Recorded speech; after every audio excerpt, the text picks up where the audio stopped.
आगे बढ़ने से पहले इस वक्त की बड़ी खबर, रूस के बेलगोरोद में यूक्रेन ने हमला किया है। बेलगोरोद में पेट्रोल पंप पर हमला किया गया। धमाके के बाद जला रूसी पेट्रोल पंप। यूक्रेन के हमले का वीडियो भी सामने आया है।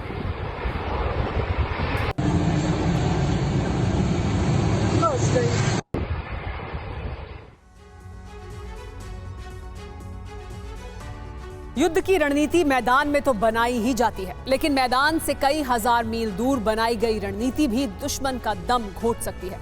रूस के राष्ट्रपति व्लादिमीर पुतिन ने यही तरकीब लगाई है। यूक्रेन को युद्ध में मदद देने वाले देशों को बर्बाद करने के लिए पुतिन ने समुद्र मंथन शुरू कर दिया है। इसका पहला केंद्र है यमन और दूसरा केंद्र है नॉर्थ कोरिया। पुतिन की इस मोर्चेबंदी से डरे यूरोप ने यूक्रेन में सेना उतारने का ऐलान कर दिया है। इसके साथ ही रूसी बॉर्डर पर हथियारों की तैनाती तेज कर दी गई है। देखिए पुतिन का समुद्र मंथन क्या है और कैसे इससे यूरोप में जंग का विस्तार हो सकता है।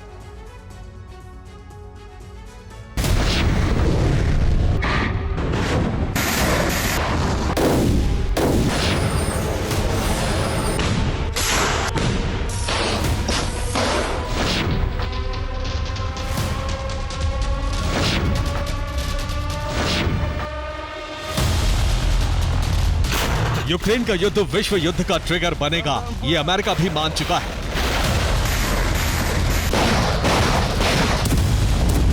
और अब विश्व युद्ध का बारूद भी रूस के राष्ट्रपति व्लादिमीर पुतिन ने बिछा दिया है। यूक्रेन को युद्ध में मदद देने वाले देशों से प्रतिशोध का समुद्र मंथन प्लान तैयार हो चुका है।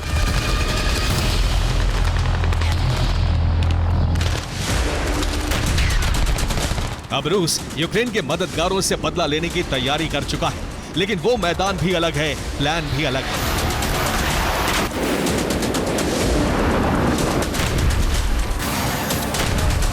इसके संकेत खुद राष्ट्रपति पुतिन ने दुनिया को दे दिए हैं।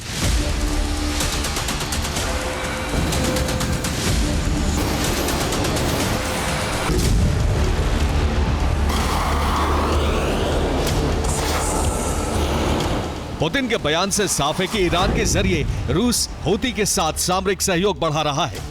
लाल सागर को दुनिया की शिपिंग इंडस्ट्री का चोकिंग पॉइंट बनाने का प्लान तैयार हो चुका है। लाल सागर में अमेरिका और यूरोप के जहाजों पर हमले बढ़ने तय हैं।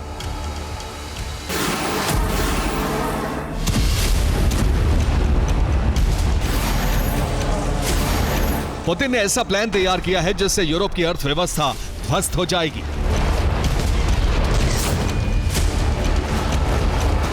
लाल सागर से स्वेज नहर होते हुए दुनिया भर के जहाज यूरोप पहुंचते हैं।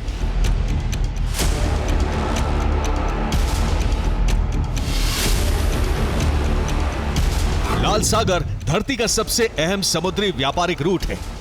धरती के समुद्री व्यापार की 12% शिपिंग इसी रूट से होती है, जबकि एशिया और यूरोप के बीच 40% शिपिंग इसी रूट से होती है। अरब देशों से जाने वाले पेट्रोलियम गैस टैंकर लाल सागर से यूरोप पहुंचते हैं। यूरोप बड़े पैमाने पर अरब देशों की ऊर्जा आपूर्ति पर निर्भर है, क्योंकि यूक्रेन युद्ध के बाद यूरोप के ज्यादातर देशों ने रूस से गैस खरीदनी बंद कर दी।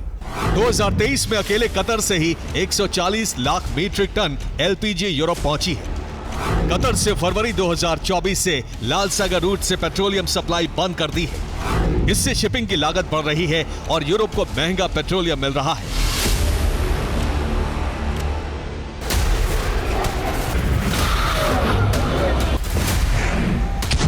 रूस अरब देशों पर यूरोप की निर्भरता का फायदा उठाना चाहता है और इसीलिए हूती को खुले समर्थन का ऐलान कर दिया गया है।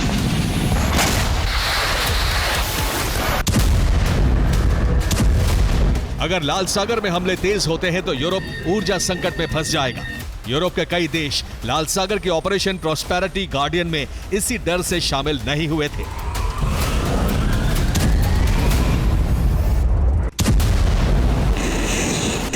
जनवरी में अमेरिका ने लाल सागर में ऑपरेशन शुरू किया और तब फ्रांस और इटली ने अपने जहाज भेजने में दिलचस्पी नहीं दिखाई थी। इटली और फ्रांस को डर था कि हूती के ठिकानों पर हमले का मतलब होगा पलटवार और पेट्रोलियम का संकट। अब पुतिन इसी संकट का विस्तार करने जा रहे हैं। समुद्र मंथन के पहले केंद्र पर पुतिन का प्लान क्या है और दूसरे केंद्र से कैसे हथियार सप्लाई बढ़ रही है, ये समझिए।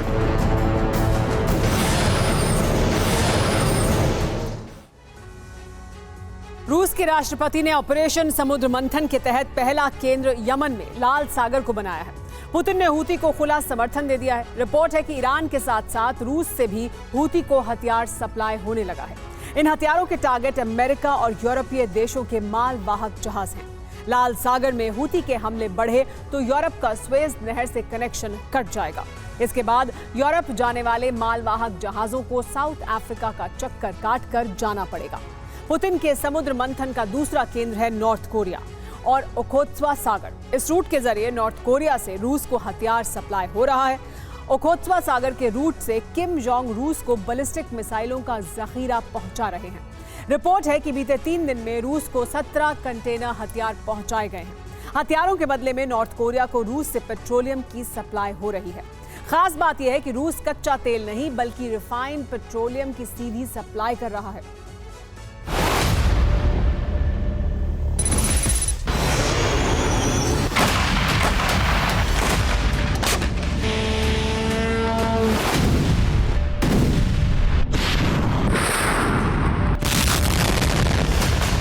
नॉर्थ कोरिया से रूस को हथियार आपूर्ति पर OSCE यानी US mission to the organization for security and cooperation in Europe की प्रमुख ट्रेसी न्यूबल की रिपोर्ट है। 2023 में नॉर्थ कोरिया से 11,000 कंटेनर हथियार रूस पहुंचे।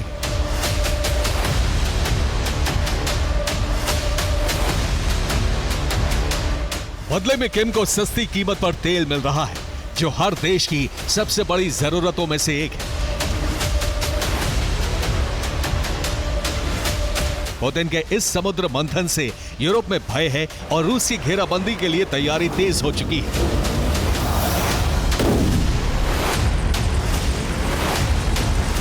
फ्रांस के राष्ट्रपति इमैनुअल मैक्रों ने 3 बड़े बयान दिए हैं। उन्होंने वेस्टर्न मीडिया से बात करते हुए कहा है कि यूक्रेन को जरूरत हुई और जेलेंस्की ने मांग की तो यूक्रेन में सेना भेजी जाएगी। अगर रूस की सेना फ्रंट लाइन पर आई तो युद्ध छिड़ जाएगा। इसके साथ ही फ्रांस ने अमेरिका से टैक्टिकल न्यूक्लियर हथियारों की मांग की है।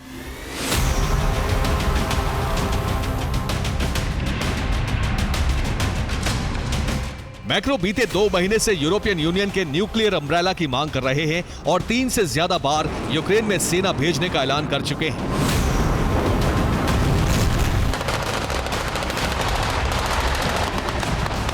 मैक्रो के इस बयान के बाद रूस ने कहा है कि मैक्रो नेपोलियन बोनापार्ट की 1812 वाली गलती दोहराने को उतावले हैं।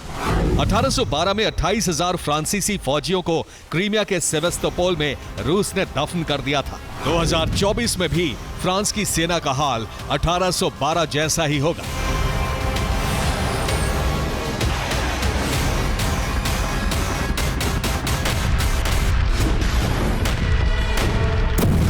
यूक्रेन के समर्थन में जिस तरह फ्रांस आक्रामक दिख रहा है, उससे सीधे युद्ध की आशंका बढ़ रही है और इसीलिए रूस के नजदीक नेटो ने घेराबंदी तेज कर दी है।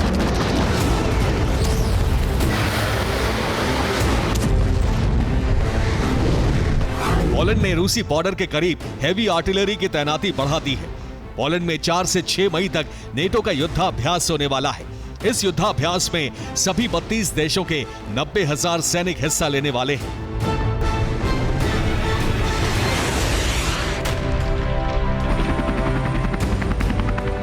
रूस की घेराबंदी और नेटो का आक्रामक रुख इस बात का संकेत है कि बड़े युद्ध की तैयारी हो चुकी है और यूरोप की शक्ति को घटाने के लिए पुतिन ने समुद्र मंथन तेज कर दिया है।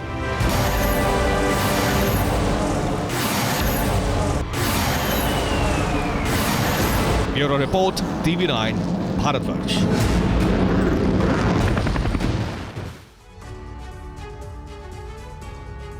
और युद्ध के मैदान से इस वक्त बड़ी खबर खार्किव से आ रही है। खार्किव में रूसी सेना का जबरदस्त हमला हुआ है।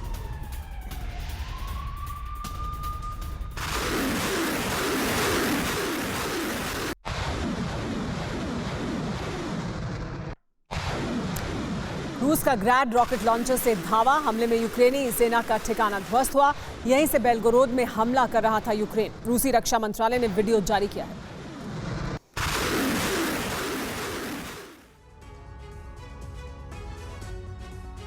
ड्रोन और अमेरिकी ATACMS बस यही दो ऐसे हथियार हैं जिनसे रूस की नाक में दम हो रहा है।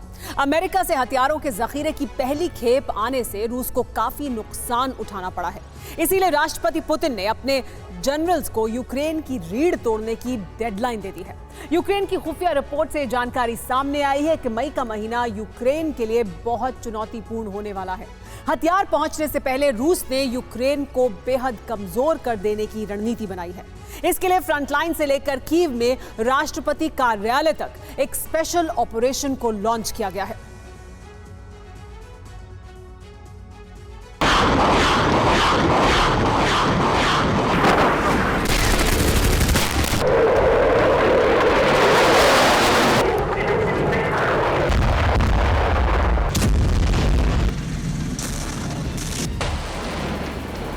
रूस देख रहा है यूक्रेन में अटैक एमएस पहुंचने का असर।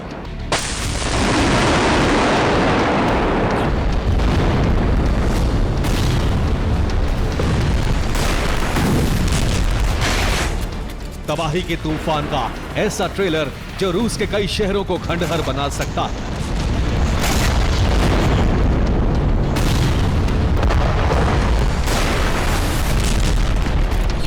क्रीमिया से लेकर यूक्रेन बॉर्डर के करीब के रूसी शहर कई बार दहल चुके हैं।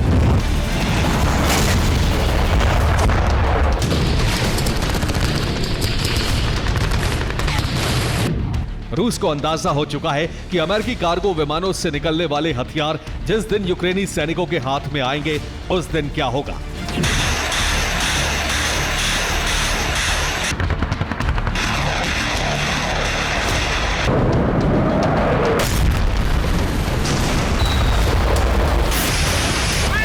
पुतिन ने अपनी सेना के कमांडर्स को साफ कह दिया है कि मई का महीना रूस के लिए बेहद अहम है। मई के महीने में यूक्रेन को लाचार बनाना होगा। मई में ही आधे से अधिक मिशन को पूरा करना होगा। यूक्रेन की सेना को सीमा से काफी पीछे करना होगा।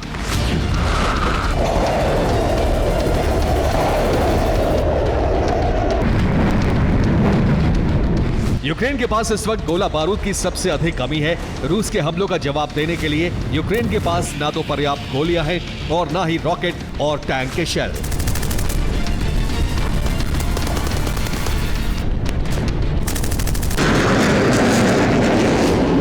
यूक्रेन का आसमानी कवच भी बेहद कमजोर हो चुका है।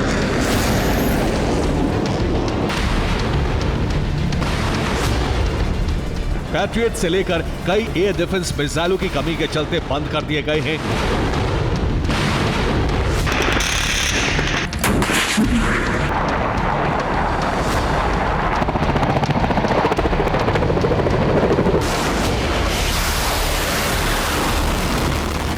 यूक्रेन को फिलहाल हथियारों के आने का इंतजार है, लेकिन दो खुफिया रिपोर्ट्स ने कीव से पेंटागन तक खलबली मचा दी है।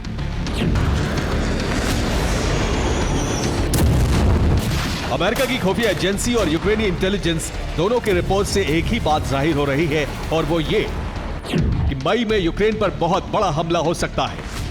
रूस मई में अपनी पूरी ताकत से हमला करने जा रहा है। यूक्रेनी सेना के साथ सरकार भी निशाने पर है।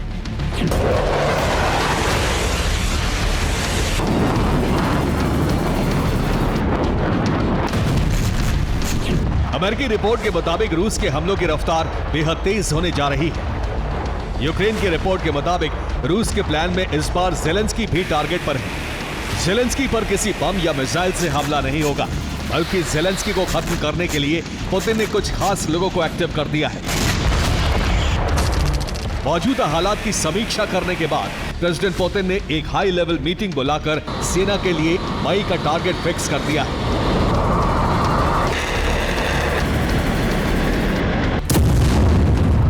पुतिन ने यूक्रेन को हराने के लिए 3 लेयर प्लानिंग की है। आगे बढ़ने से पहले आपको दिखाते हैं रूस की 3 लेयर प्लानिंग क्या है।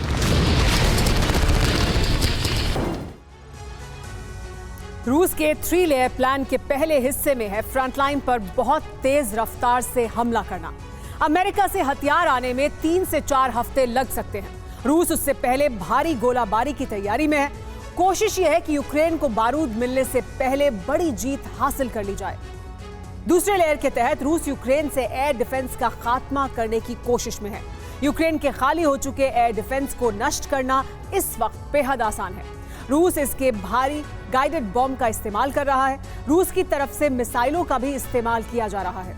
हथियार के अलावा रूस के जासूस कीव में ज़ेलेंस्की के खिलाफ चक्रव्यूह तैयार कर रहे हैं। ज़ेलेंस्की के खिलाफ दुष्प्रचार करवाया जा रहा है।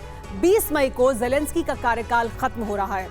रूस ज़ेलेंस्की के खिलाफ बगावत कराने की कोशिश में है।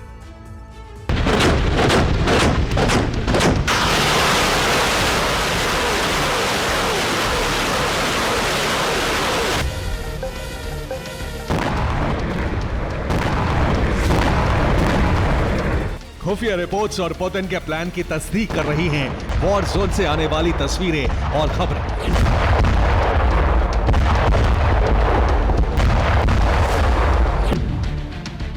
खार्किव में यूक्रेन ने IRIS-T एयर डिफेंस की तैनाती की थी। अब मिसाइलों की कमी के चलते ये एयर डिफेंस खामोश है। रूस ने इस पूरे कॉम्प्लेक्स को मिसाइल से तबाह कर दिया।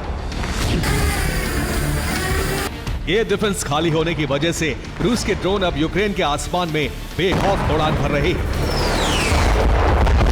और यूक्रेन के विनाश की कहानी को आगे बढ़ा रहे हैं।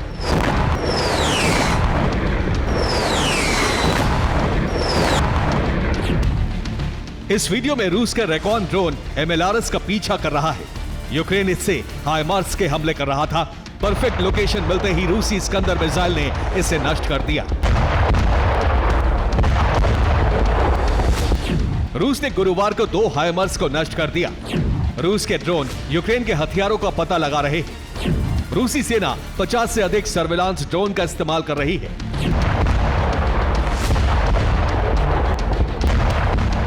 रूस की सेना चुन चुनकर अब्राम्स टैंक को खत्म कर रही है।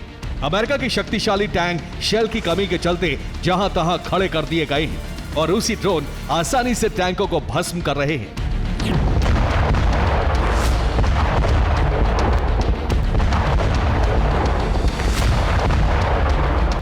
हथियारों के साथ सैनिकों के कैंप का भी पता लगाया जा रहा है। रात के अंधेरे में यह आग एक मिसाइल धमाके की वजह से लगी है। यूक्रेन के इस कैंप में कई सैनिक मौजूद थे। इस हमले में यूक्रेन ने अपने कई सैनिकों को गंवा दिया है। इस बीच युद्ध में रूस के एक और घातक हथियार की एंट्री हुई है। इसका नाम ड्रैगन है।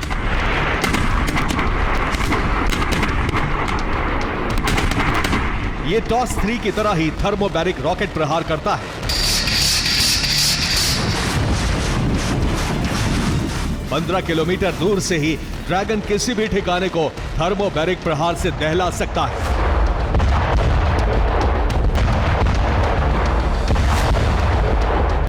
यूक्रेन के चासिव यार की इन तस्वीरों को देखकर बाखमत की याद आती है। रूस के लगातार प्रहार के बाद यह शहर वीरान हो चुका है। इमारतें खंडहर जैसी हो चुकी हैं।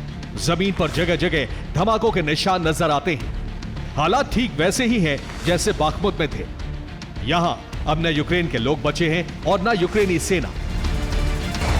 यूक्रेन में ज्यादा से ज्यादा तबाही के लिए रूस अब फैब 1500 बम का इस्तेमाल कर रहा है।